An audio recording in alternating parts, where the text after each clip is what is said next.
Mbote, partout bonjour, Libakwa Kolanda, Kindoki politique, émission d'analyse politique à Mokonalelo.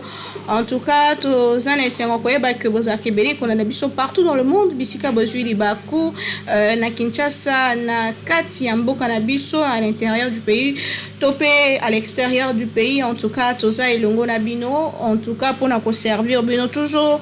Dès toza et la bino mosala à toza bongo mardi 12 avril 2022, dans le cadre de l'émission politique de ce jour, nous recevons pour vous Monsieur Kandi Kassende Bokabo. Avec lui, nous allons essayer de discuter sur la situation sociopolitique du pays, sur la crise sur tout ce qui est problème en République démocratique du Congo. Avant d'Imingina Mikili Mindele, Torosolanae, sur problème Yambo Kanabisoni, il faut que ça là, en tout cas, nous allons toujours réfléchir, que le réfléchir malamu. Peko sala malamu po na République démocratique du Congo ezali bongo kanabiso to yebi que émission na biso za koningala mais seulement avec lui to resola mukie un peu en français pour que to sungaye pe to sungabe bandeko mais de temps en temps to robenda ko glisser ba mona ningala pour que ezala meilleure compréhension. Yamboto Yambande Konabiso, Azana Plateau Nabiso, Tikanatanga, quelques sujets d'actualité à Mokonalelo, nouvelle mission d'évaluation de l'état des sièges dans l'Est de la République démocratique du Congo. Plusieurs ministres dans la délégation gouvernementale, ils sont conduits par le Premier ministre Jean-Michel Samalukonde. Hier déjà, Makoma Kinagoma, Bazo continuer mission à Bango. Toebi bien qu'au cours de cassation à Kasaki Arrêt et à cour d'appel de Kinshasa Gombe ayant condamné Vital Kamerhe à 13 ans de prison, il doit être réjugé, compteur à 0. Question Moussoussou d'actualité, Assemblée nationale, une plénière convoquée ce jeudi pour l'examen de la proposition de loi électorale présidentielle 2023. Mouzitou sera candidat selon son parti politique. Alors, Naloba Kiango déjà, Tozan Deko, Kandi Kassende, na plateau Nabiso, monsieur Kandi, bonjour. Bonjour. Comment allez-vous? Comme au rythme de la République démocratique du Congo, bon an, mal an, malgré la crise, malgré les difficultés à tous les niveaux, transport, au niveau des produits. Vous savez que pour se déplacer à Kinshasa, ce n'est pas toujours évident. Au-delà des embouteillages, il faut vraiment se réveiller tôt pour pouvoir passer 2 ou 3 heures au niveau des stations d'essence ou alors acheter ce qu'on appelle ici les Kadhafi. C'est très difficile. Les produits vivriers qui ne vont qu'augmentant, je ne sais pas ce qui va. Alors que le pouvoir d'achat ne fait que diminuer d'une manière ou d'une autre. Au-delà de tout ça, comment vous sentez-vous en République démocratique du Congo? Comme dans mon pays, okay. Comme tout citoyen, malgré les difficultés qu'il y a, on fait avec, on se bat pour qu'il y ait une amélioration. On n'est pas au pouvoir, mais là où nous sommes, on peut, au travers de nos idées, voir si on peut transmettre aux gens qui gèrent ce pays, que ce soit au niveau des entreprises privées et surtout au niveau du public, pour voir comment ils peuvent rectifier le tir et faire en sorte qu'il y ait amélioration de conditions de vie de nos concitoyens. Alors, l'émission Kindoki politique se déroule souvent en Igala. Oui. J'aimerais bien que vous fassiez l'effort de temps en temps de glisser un petit mot pour... D'accord, on va essayer. D'accord. Alors, nous allons discuter autour de questions d'actualité. Comment est-ce que vous suivez l'actualité du pays, même de loin? Comment est-ce que vous analysez la situation sociale, surtout de notre pays? Vous dites que qu'est-ce qui doit être fait pour que nous sortions un peu de ces trous où nous sommes jusqu'à ces jours? Bonne question, puisque ça date d'une soixantaine d'années, excusez-moi, que nous posons cette question. Mais on a vu quand même qu'à l'indépendance, que le pays, bon an, mal an, allait plus ou moins bien avec l'investiture de Kasavubu comme premier président de la République. Pourquoi est-ce que ça allait mieux? C'est pas puisqu'il était un as de la politique, c'est puisqu'il était entouré et soutenu comme soubassement d'une administration solide. Comment et pourquoi cette administration était solide? Puisque ceux qui travaillaient avec les Belges, nos parents, travaillaient comme commis, ils n'étaient pas des cadres dans l'administration. Il y avait quelques-uns qui étaient journalistes ou enseignants. C'est là qu'on trouvait quelques éléments de nos concitoyens qui avaient une petite base mais ce n'est pas eux qui pouvaient gérer cette République, surtout son administration, puisque l'administration demande des compétences pour qu'elle soit efficiente, donc efficace. Qu'est-ce qui a fait que ça marchait à l'époque et ça ne marche pas aujourd'hui? Ça marchait à l'époque, pourquoi? Les gens mettent une parenthèse là-dessus. Au niveau de l'enseignement, on n'enseigne pas réellement nos étudiants pour savoir ce qu'était le pays, quelle était son histoire politique et économique de l'époque. Le pays a tenu grâce aux Nations Unies. Il y avait la présence de la MONUC ici, qui a prêté main forte à notre administration en faisant venir des gens d'Afrique, d'Haïti et d'ailleurs pour pouvoir soutenir l'administration et l'enseignement ici. C'est ce qui a permis à ce que ça vous gère plus ou moins bien l'État congolais, des 60 jusqu'à 64 à peu près, voire même 65 jusqu'au moment où Mobutu impose le coup d'État. Donc c'est ça, l'administration qui avait tenu bon, qui avait soutenu cet État. L'État commence à chanceler quand Mobutu, président de la République, avec un idéal qu'on peut dire positif, mais ce n'était peut-être pas le moment. Quand il a fait appel aux universitaires, qui venant de Belgique essentiellement, et puis d'autres étudiants de l'Ovanium, etc., il les a nommés au poste de ministre, de PDG et autres, mais ces gens-là n'avaient pas de compétences voulues, ils avaient ce qu'on appelle le savoir. Très peu avaient le savoir-faire, et encore moins peut-être le savoir-être pour pouvoir gérer ce pays. Le savoir-être, en lingala on dit bomoto. Il ne suffit pas simplement d'avoir les diplômes d'université ou de secondaire pour être en capacité de gérer la chose publique. Donc il y a eu un problème là-dessus.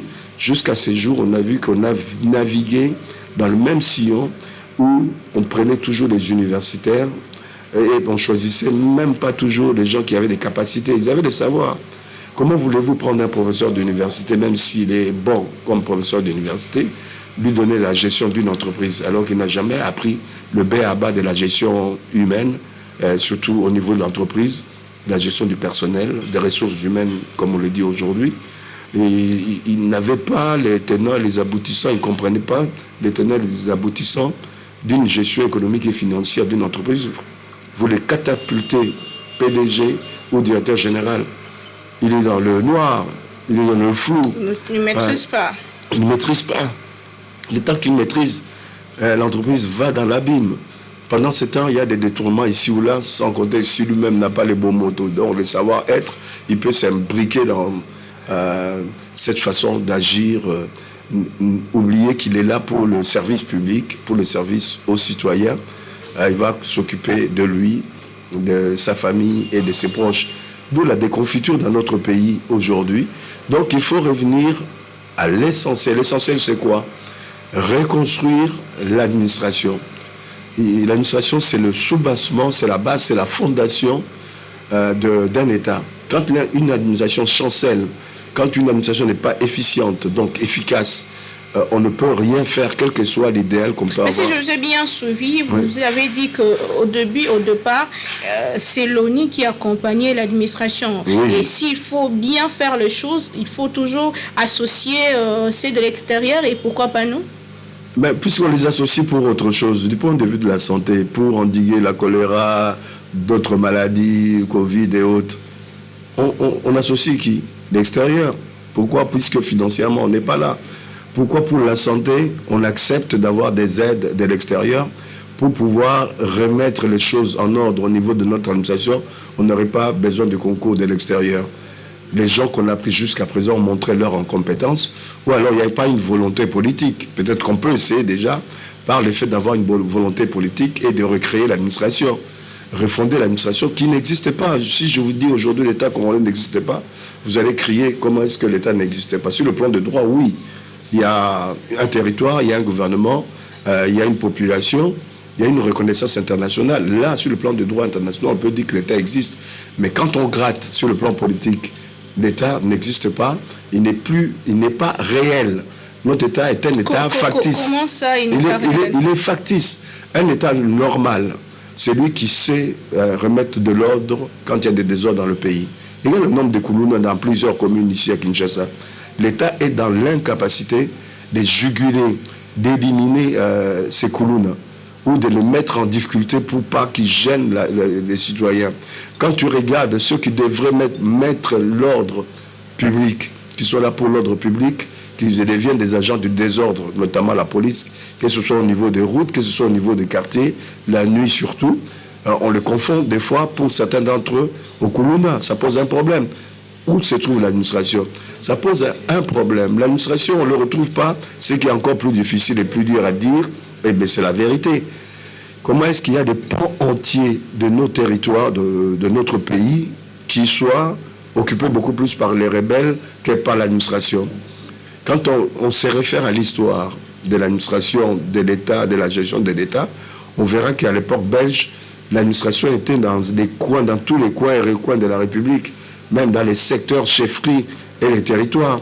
S'il y avait une personne nouvelle qui venait dans un quartier ou dans un village, on savait que tel est rentré dans le village, il est allé où, il vient pour qui, etc. Le renseignement était fait, était donné à l'administration. Mais aujourd'hui, il y a des gens qui viennent de l'étranger ou même d'ici, qui s'arrogent le pouvoir d'extraire nos matières premières, qui s'arrogent le pouvoir d'administrer nos territoires, nos secteurs, etc., qui prennent même, qui font payer des impôts aux individus sans que l'État ne soit là, ne puisse... On les appelle les rebelles, entre autres. Et on a du mal à les déloger. Pourquoi? Puisque c'est des territoires qu'on n'a pas occupés depuis plusieurs décennies. C'est pour ça que le gouvernement actuel a du mal, malgré sa volonté de pouvoir éteindre le feu à l'Est. C'est difficile puisque cette maladie a gangréné notre État. C'est dans les profondeurs de notre État. Je ne dis pas qu'on n'arrivera pas à mettre fin à cela, mais ça nécessite des moyens énormes. Il faut revenir à l'état réel. On est un état factice qui n'existe pas. L'état réel commence par l'administration, par la présence de la police, des agents de l'ordre partout dans tous les coins et recoins de la République, des agents de renseignement, l'ANER, des agents pour l'intégrité du territoire, c'est-à-dire l'armée bien outillée. Mais quand on parle, on dit que certains de nos officiers, près de 500 parmi eux, il y a ceux qui ne sont pas du pays, qui sont venus avec la rébellion de Kabila Père et qui y sont restés. Qu'est-ce qu'on attend pour pouvoir mettre de l'ordre dans l'armée? Qu'on ait des gens efficaces, qui soient patriotes, pour pouvoir défendre les intérêts du pays. Il y a quelque temps, le président de l'Assemblée nationale avait dit qu'ils connaissent en tant que parlementaire. Notamment au député national de quitter les groupes armés. Oui, oui. Mais pourquoi, depuis que Mbosso a dit cela, il n'y a pas eu suite, ni au niveau des parlements, ni au niveau de notre justice? Quand l'affaire sort publiquement, le PGR, le procureur général de la République, est en droit d'interpeller Mbosso pour pouvoir donner la liste de ces gens-là, qu'on puisse les interpeller et connaître quel est leur rôle dans la rébellion que nous avons ici au Congo. Très bien. Ouais. Monsieur Kandi Kansende, vous êtes juriste, consulte en droit international, public et analyste politique. Nous vous recevons dans le cadre de l'émission Kindoki Politique. Bozo Landabiso partout dans le monde. Tozola Ndeko Kandi. Avant de mingi na mikili mususu. Nandenge ozo, je crois que vous comprenez les ngala. Ndenge ozo otalela makambu penza. Parce que vous avez remonté les temps de 1960 en ce jour. Oui, puisque les bouquins existent. Voilà. Na ba résumé sur les cas. Nani penza aeko dindisa RDC na libulu makasi. Na sembo nyonso. Mais il est difficile, puisque Savour a fait des choses avec un bon appui. Il a bien géré. Mobutu, j'ai une double qualification. À un moment donné, Mobutu a démontré qu'il était patriote, qu'il avait de l'ambition pour ce pays, qui a commencé dans le bon sens, régler un certain nombre de choses en tant que bon dirigeant, autoritaire, etc. Mais il s'est avéré que dans la deuxième partie de ses mandats, puisqu'il y a eu plusieurs mandats, il a glissé de mauvais côtés avec la dictature. Il a mis bas ce pays sur le plan économique. Là où il a mis bas le pays sur le plan économique, c'est quand il a zarianisé, quand il a nationalisé, même si nous, en droit international, on n'appelle pas ça la zarianisation, il a nationalisé les petites et moyennes toutes les entreprises. Mais s'agissant de grosses entreprises comme l'Union minière du Haut-Katanga, ce n'était pas nationalisé. On a pris plutôt ce qu'on appelle en droit international économique la participation. Et la participation, on l'avait déjà à l'époque de Tchombe. Tchombe est allé négocier le contentieux belgo-congolais. À l'époque, Tchombe a trouvé qu'on pouvait revoir les choses. Il a obtenu des Belges d'obtenir pour l'Union minière de Haut-Katanga, aujourd'hui Gécamine, 13% de participation. Mobutu arrive en 66-67, il renégocie encore ce contentieux belgo-congolais. Il va trouver un arrangement avec les Belges, on passera de 13% à 33% de participation. Donc ce n'était pas la nationalisation comme telle, c'était la participation. On a créé des sociétés tampons, qui n'étaient pas des vraies sociétés qui pouvaient négocier avec l'extérieur. La Gécamine ne pouvait pas vendre directement. La Gécamine devait passer par la Société Générale Belge, qui est devenue aujourd'hui française. Donc c'était un coup de pied dans l'eau. On a créé ce qu'on appelle la SOSACOM, la Société zaïroise de commercialisation. C'était la poudre aux yeux pour les Congolais. On commercialisait rien du tout. Les produits sortaient d'ici, il fallait que ça passe par la Société Générale qui commercialisait. Donc voilà comment Mobutu a, du moins un bilan à demi-teinte.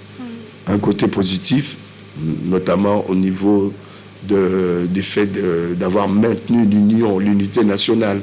Au niveau de la sécurité nationale, l'unité nationale, il est celui qui a soutenu ce pays pour que l'intégrité soit sauvée. Il est celui aussi qui a mis en place une politique où le tribalisme était mis à bas. Je pouvais être de l'Équateur et me retrouver gouverneur au Kasaï, et celui du Kasaï dans le Bas-Congo, etc. Donc au niveau de l'administration, on voyait que les gens, il y avait une imbrication de différentes tribus, n'importe qui pouvait aller travailler n'importe où et accepter. C'était positif aussi. On arrive à des moments difficiles avec déjà Kabila père.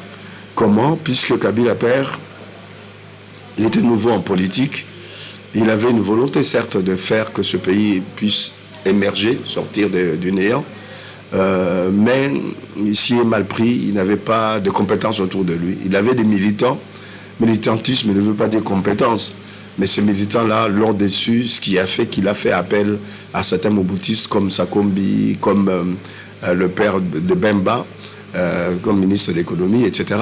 Donc ça fait qu'on n'avançait pas, on n'avait pas posé le vrai problème, qui était le problème de regarder d'abord l'administration du pays par l'administration réelle. Le fils arrive, c'était plutôt le moment des affaires, à tous les niveaux. Ces affaires qui continuent encore aujourd'hui, malgré l'IGF, qui arrive ici ou là à appréhender certaines personnalités qui détournent les fonds, les biens de l'État. Mais voilà, mais on n'a pas encore réglé le vrai problème, qui est le problème. C'est quoi le vrai problème? Le vrai problème pour moi, je l'ai dit dès le départ, c'est revoir l'administration. Quand l'administration est bien huilée, quand il est bien articulé, on a un personnel réduit, puisqu'aujourd'hui, il y a pléthore de personnel. Au niveau de nos administrations, vous y allez vous-même, vous voyez pas mal de gens qui n'ont pas de bureau, qui sont à l'extérieur pour la mafia par moment. Vous venez pour un service, on vous accueille dehors. Est-ce qu'on a besoin d'avoir des bureaux quand les bureaux sont doublés? Il y a des bureaux à l'intérieur avec une fonctionnalité entre guillemets normale. Et puis à l'extérieur, une autre fonctionnalité.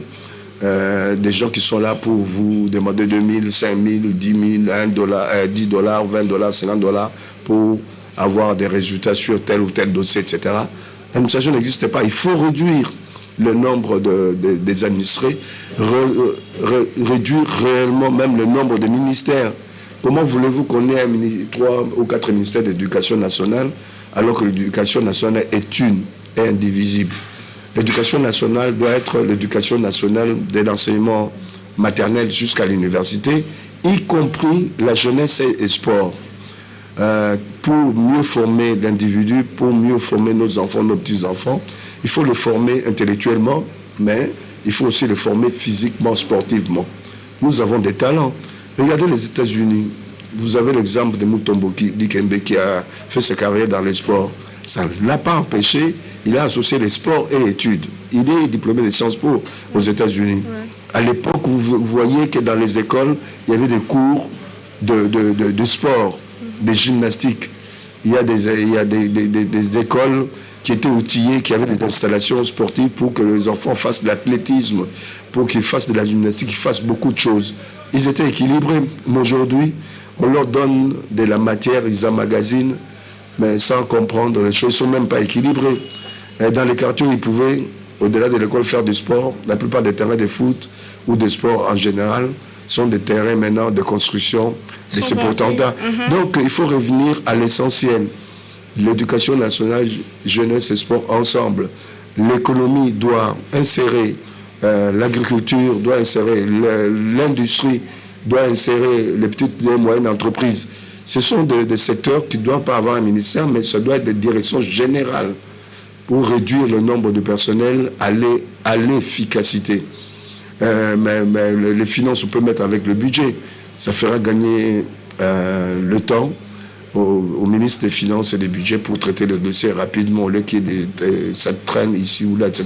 Je peux revenir sur un certain nombre de ministères, sans aller dans les détails. La fonction publique. La fonction publique ne doit pas être que fonction publique. Fonction publique, travail et prévoyance sociale. Et on voit même les affaires sociales dans la fonction publique. C'est sa fonction, c'est la fonction de l'État. Avoir des directions générales ou des secrétariats généraux. Apparemment, il faut tout revoir, en fait. Mais il faut tout revoir. C'est-à-dire, on ne veut pas revoir parce que les gens sont pressés pour occuper des postes. Ils veulent qu'il y ait plus de postes pour qu'ils aient la chance d'occuper des postes. Si on veut revoir tout, on sera obligé de restreindre un certain nombre de ministères. Au lieu d'en avoir 50, on sera autour d'une vingtaine. Ça gêne certains puisqu'ils veulent plutôt qu'on s'occupe de leur parti politique, qu'il y ait des représentants de leur parti politique dans le gouvernement, même quand ils n'ont pas de compétences, et que chacun tire la couverture de son côté. On prend du retard. On a déjà pris plus d'une soixantaine d'années de retard, mais il faut qu'à un moment donné qu'on arrête, qu'on donne un coup de sifflet, on replace les choses dans le bon sens pour arriver à quelque chose de possible plus tard. C'est aussi l'actualité qui s'est dit en ce moment, la réduction du train de vie de l'État, essayer de réduire pour économiser et investir pour la RDC. En tout cas, parlons de l'actualité. Parlons de l'actualité. Aujourd'hui, nous connaissons tous qu'il y a la crise russo-ukrainienne qui sévit partout dans le monde, mais la répercussion de cette crise, déjà en RDC, nous sentons les coups très vite, et puis ça c'est compliqué. Vous venez de parler de problèmes de carburant. Il y a aussi les pains qui causent déjà problème avec la farine qui disparaît de plus en plus. Alors, s'il faut trouver une solution en interne, parce que la RDC, nous dépendons beaucoup plus de l'extérieur. C'est vrai que nous sommes dans un village planétaire, nous ne pouvons pas vivre seul, mais s'il faut penser comment survenir à nos besoins en interne, qu'est-ce que nous devons faire? On le sait, le gouvernement actuel, comme le gouvernement passé, le savait. D'abord, l'indépendance du ventre. L'indépendance du ventre passe par l'agriculture et l'élevage et la pêche. Tout le monde le sait, ils sont là, ils le savent très bien. Ceux qui étaient avant eux le savent très bien. Qu'est-ce qui fait qu'ils ne peuvent pas mettre en place cette politique de développer ou d'aider à développer l'agriculture par les privés, par le public, etc. Qu'est-ce qui fait qu'on ne développe pas l'élevage, la pêche? Qu'est-ce qui fait un grand pays comme le pays? On détourne des centaines de milliers de dollars, voire des millions de dollars. On est incapable d'acheter des bateaux de pêche pour nos fleuves et rivières. On est incapable d'acheter des bateaux de pêche pour notre mer, notre façade maritime, où ce sont les autres qui viennent pêcher. J'étais dernièrement à Boma, qu'est-ce que j'ai vu? Des bateaux de pêche chinois, aucun bateau congolais. À se poser des questions, quand ils pêchent ces poissons-là, vont où? Est-ce que ça vient, c'est déversé sur le marché congolais ou c'est vendu à l'extérieur? On peut se poser beaucoup de problèmes. On oublie même, puisqu'on ne regarde pas l'histoire, on ne lit pas beaucoup. Sachez que ce pays s'est développé d'abord par l'agriculture du caoutchouc, l'agriculture des palmeraies. On était le premier producteur de l'huile, des palmes, sans compter d'autres produits vivriers. On exportait ces produits-là. Aujourd'hui, c'est l'Indonésie qui nous a damé le pied. On est incapable de produire assez d'huile pour nous-mêmes. Mais qu'est-ce qui se passe? Pourquoi nous n'arrivons pas à le faire? Mauvaise gouvernance. Ils sont là, des prédateurs Ils ne sont pas là pour pouvoir aider le pays à avancer. Pourtant, ça figure dans tout le projet de société. Mais bien sûr, quand tu regardes déjà à partir du manifeste de l'Ancélé jusqu'au projet actuel du président de la République, tout est clair, tout est bien. On peut applaudir. Mais là où le bas blesse, c'est qu'on ne passe pas à l'essentiel. Même pour le pétrole, on a évoqué le cas de l'essence. Le Congo, un des grands pays avec des réserves énormes au niveau du pétrole. On devrait déjà, nous, avoir du pétrole partout, comme on a un peu, on extrait un peu dans le Bas-Congo. On pouvait extraire du pétrole dans le lac Mai-Ndombe, à l'Équateur, partout, à Kisangani, dans nos lacs là, entre l'Ouganda et nous, le Rwanda et nous. Les autres déjà exploitent même le gaz qui traduisent en électricité. Nous, on est là, bras ballants, on ne fait rien. On a une responsabilité. Nos élites, que ce soit intellectuelles, que ce soit politiques, ont une responsabilité grande par rapport à ça, à cette inertie de l'État, à l'inexistence de l'État. On ferme les yeux, les autres viennent nous dépouiller, puisque nous, on ne fait rien. Il a fallu que le Rwanda vienne créer une usine de raffinage de l'or ou de coltan. Nous, on était là depuis des années. Certains d'entre nous avaient déjà donné l'idée qu'il fallait qu'on mette en place même l'industrie d'extraction du coltan. Est-ce qu'on l'a fait jusqu'à présent? C'est encore des méthodes paysannes qui aident ces jeunes-là, même mineurs, à pouvoir extraire ces produits, alors qu'on peut officiellement, nous-mêmes ou avec l'extérieur, à une association, extraire ce produit, le raffiner ici pour pouvoir contrôler le prix et avoir un bon prix. Regardez le cas de Botswana. Ils ont du diamant, ils extraient du diamant, mais ils vendent le produit fini, des produits qu'ils ont déjà transformés. Aujourd'hui, le cas de Botswana, les étudiants depuis l'école secondaire ont des bourses d'études jusqu'à l'université, une moyenne de $150 par étudiant. Mais vous verrez que la gestion est différente. Un enseignant au Botswana touche autour de $1 300, alors que les députés, on pouvait imaginer qu'ils touchent 10 fois plus. Le député touche $1 800. Chez nous, c'est quoi? Un enseignant n'arrive pas à $150. Les députés à plus de $10 000, sans compter qu'on lui donne $1 000 de carburant. Ça pose un problème. Certains ont dit... L'injustice sociale. Oui, pas la justice, l'injustice sociale. Oui. Quand on pense qu'on a dépensé des millions pour acheter des voitures aux députés, j'ai $10 000, moi-même je peux m'acheter une voiture, même à crédit, même en occasion. Pourquoi on va me donner encore plus de moyens alors que ces moyens pouvaient construire des écoles, réhabiliter, construire des hôpitaux et aider à beaucoup de choses, construire des routes agricoles et autres. Mais il y a un problème. On dirait qu'on est en train de marcher sur la tête au lieu de marcher avec nos pieds et nos jambes. C'est grave.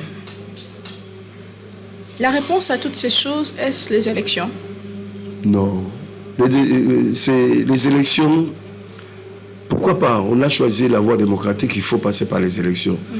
Mais les élections, on en a eu, ne serait-ce que les dernières années, on en a eu 2 ou 3. Je ne pense pas que ce soit la réponse. Si c'était ça la réponse, le pays aurait décollé. La réponse est ailleurs. La réponse est, comme je vous l'ai dit, à la reconstruction de l'administration, qu'on contrôle nos territoires à la paix. Qui va le faire? Qui va le faire? Mais les dirigeants qu'on a nommés là, qu'ils soient les présidents de la République ou qu'on a élus, le président de la République, les ministres, les députés, les sénateurs, à quoi ils servent? Ils doivent aussi avoir des avis du Conseil économique et social, qui donne aussi des avis. Mais ils doivent aussi vous écouter, vous, de la presse. Vous n'êtes pas le quatrième pouvoir, vous êtes le contre-pouvoir, vous pouvez donner des idées qui peuvent être récupérées par le gouvernement pour faire avancer les schmilblick, dont les affaires de l'État. Mais ils ne sont pas attentifs à cela. Ils font ce que bon leur semble. Ils prennent toujours les mêmes rebelotes et le pays reste toujours dans la misère, dans la pauvreté. On peut créer des richesses dans ce pays, partant de l'agriculture, de l'élevage et la pêche. Ça réduira nos dépenses à l'extérieur déjà. Si nous, on développe l'extraction du pétrole, d'autres pays se développent grâce au pétrole, et on peut le faire pour que dans 10, 15 ans, 20 ans ou 30 ans, qu'on réduise l'extraction du pétrole, qu'on développe le service, notamment le tourisme dans ce pays.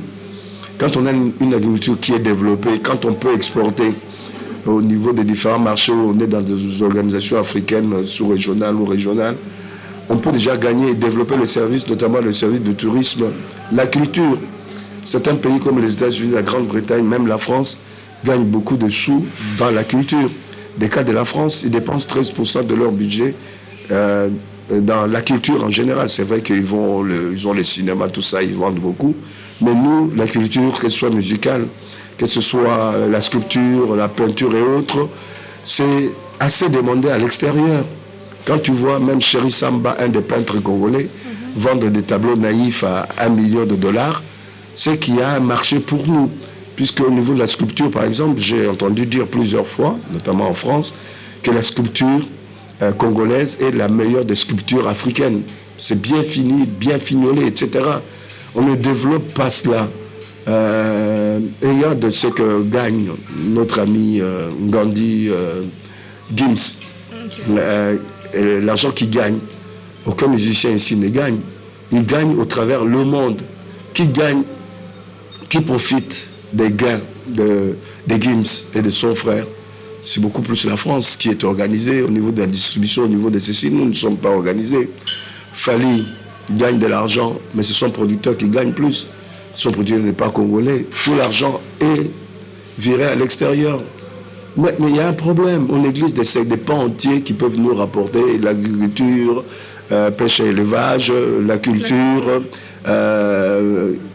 Qu'est-ce que je peux dire encore? Il y a beaucoup de tourisme qu'on néglige, des paysages qu'il y a dans ce pays. Les parcs que nous avons peuvent amener la plupart des riches du monde entier qui cherchent à se dépayser. Nous-mêmes, s'il y a un niveau de vie acceptable de nos concitoyens, au lieu d'aller à Dubaï, ils iront à Goma, ils iront à Kananga, à Lubumbashi, etc. L'État est à refaire, comme nos mentalités sont à refaire. Très bien, nous arrivons déjà à la fin de cette émission. S'il faut analyser la politique du président, du pouvoir actuel, du président Félix Tshisekedi, d'essayer d'attirer les investisseurs au pays, pensez-vous que c'est aussi un bon point pour le développement de la RDC? Oui, la plupart des pays du monde se développent par les investissements internes et externes. Quand on voit le pays comme la France, chaque année, le président français cherche des investisseurs à l'extérieur, ce qui n'est pas dans la pensée des Congolais moyens. Ils pensent qu'eux, ils ont tout. Tout vient de l'intérieur. Il y a l'apport de l'extérieur. Quand on parle déjà même de la fin de la guerre mondiale 40-45, l'Europe a été reconstruite grâce aux investissements américains. Vous avez entendu du plan Marshall. Et même aujourd'hui, la France a besoin des investisseurs qui viennent d'Allemagne, des États-Unis, de Grande-Bretagne, de partout. Que le président actuel fasse des démarches pour qu'il y ait des investisseurs dans notre pays, c'est de bonnes guerres, c'est une bonne chose, puisque nous n'avons pas assez de finances dans notre pays. On est resté sous le régime de Kabila père, sans investissement extérieur. Est-ce que le pays s'est développé? Est-ce que les routes étaient construites? Non, on n'en avait pas le moyen. On a besoin des investisseurs extérieurs, mais le tout c'est qu'on soit très regardant, qu'il y ait des investissements avec des accords gagnant-gagnant. C'est le plus important. Cette démarche, moi je l'adoube, je le soutiens dans cette démarche de la recherche des investisseurs extérieurs pour faire en sorte qu'on puisse créer des emplois. La création des emplois aussi, c'est une façon de créer des richesses, puisque les gens qu'on va employer dans le privé comme dans le public, ces gens-là vont consommer. Les taxes vont rentrer dans mais est-ce que le climat d'affaires congolais permet aux investisseurs de venir facilement adhérer à l'idée? Oui, il y a eu une amélioration au niveau du climat des affaires. Le seul hic, le seul problème qui se pose, vous le savez, on en a parlé peut-être pendant 5 secondes, il s'agit de comportement de nos concitoyens qui sont dans l'administration, qui pour du moins accueillir les gens, il faut toujours des pourboires. Pour traiter des dossiers, il faut toujours des pourboires. Ça traîne dans ce sens-là. Quand il faut investir, il y en a qui imposent même qu'on embauche certains de leurs proches. Tout ça, c'est cet esprit-là qui est un esprit qui freine en fait le réel investissement des étrangers dans ce pays. Il faut qu'on soit très regardant, il faut qu'on sanctionne ces fonctionnaires ou hauts fonctionnaires qui jouent ce mauvais jeu. Très bien. C'est vraiment la fin de fin. J'ai beaucoup de questions pour vous. La question de l'assainissement. Que faut-il faire pour assainir la ville de Kinshasa? C'est la dernière question. Il faut assainir déjà nos mentalités. assainir d'abord nos mentalités, que chacun de nous, là où il est, qu'il fasse en sorte que sa parcelle soit propre, la déventure de sa parcelle soit propre. Circuler dans Kinshasa, regardez les toilettes, dans quel état sont les toilettes où les gens vont. Des toilettes chez les individus. Les gens qui ont des toilettes très sales, comment est-ce qu'ils peuvent faire en sorte que l'avenue soit, ou leur déventure soit propre? Il faut qu'il y ait des sanctions. Il faut, avant de mettre des sanctions, de réveiller, de ressusciter, de réhabiliter le service d'hygiène qui parcourt les rues, qui parcourt les avenues pour parcourir les parcelles, regarder là où c'est sale, leur donner des avertissements d'améliorer. S'ils n'améliorent pas, qu'il y ait des sanctions. Puisqu'on peut arriver à changer les mentalités des gens aussi par la sanction. S'il n'y a pas ça, on n'ira pas de l'avant. Regardez vos terrasses, nos bistrots. Dans quel état sont les toilettes? On doit venir France, là-dessus. comment ça se passe? On vous arrête ou vous Mais bien, payez? on ferme. Ok. On va vous donner un délai. Si ce n'est pas fait, on vous donne toujours une chance. Si ce n'est pas fait, mais il y a fermeture. On va ordonner la fermeture de la boîte, de la terrasse. Il faut que les choses soient propres. Il ne faut pas que les gens aillent dans les terrasses là pour choper des maladies. Ça va revenir cher aux citoyens. Ils vont perdre leur pouvoir d'achat. Ils vont regarder le gouvernement, on est mal payé, patati patata. On voit qu'il y a beaucoup de choses qui font qu'ils perdent leur pouvoir d'achat. Quand les jeunes filles chez eux, ils ne veulent pas avoir un téléphone normal à 10 $ ou à 7000 francs, ils veulent plutôt la pomme, le téléphone qui coûte 200, 300, voire 400 $. Je sais ce que je dis, puisque j'ai la famille, j'ai des nièces, des téléphones à 400 $ qui dépassent le salaire d'un enseignant. Et avec ça, on veut construire le pays. Mais je pense qu'il y a un problème. Moi, je suis un papa, vous me demandez 400 $, si j'ai 3 filles, ben à un moment donné, je suis tenté de détourner aussi pour satisfaire mes filles, mes neveux, nièces, etc. C'est très dangereux. Il faut revenir à assainir nos mentalités d'abord et assainir là où on habite, etc. avant de demander à l'autorité publique de jouer aussi son rôle dans l'assainissement, de routes, de certains habitats publics. Regardez même dans la fonction publique les toilettes. Regardez la RTNC. Vous allez dans les toilettes de la RTNC, vous allez pleurer. C'est l'État, c'est la représentation du pays. Mais ça pose un problème. Il y a un ministre, un grand ministre, qui est même parmi les mieux cotés. Mais au niveau communication, il est très bon. Mais au niveau de médias, regardez, même la RTNC, au niveau outils, au niveau instrument, ça pose un problème. Très bien. Question de mentalité, c'est la seule chose que même le président honoraire n'a pas pu réaliser, changer la mentalité congolaise. Apparemment, c'est un peu plus difficile qu'on peut le croire. En tout cas, M. Kandi Kasende, en tout cas, merci beaucoup. Je vous en prie, non seulement merci à vous et à toute votre équipe technique et à votre télévision. Très bien. Vous nous avez suivis partout dans le monde. C'était l'émission Kindoki Politique avec M. Kandi Kasende. Retrouvons-nous très prochainement avec notre invité, toujours avec le même plaisir. Écrivez-nous justement avec le numéro qui est juste au bas de votre écran. Envoyez-nous vos suggestions, vos critiques et surtout vos questions. Retrouvons-nous très prochainement. Kindoki Politique, Nabino, Toza toujours, pour nous servir au bilan. Bye.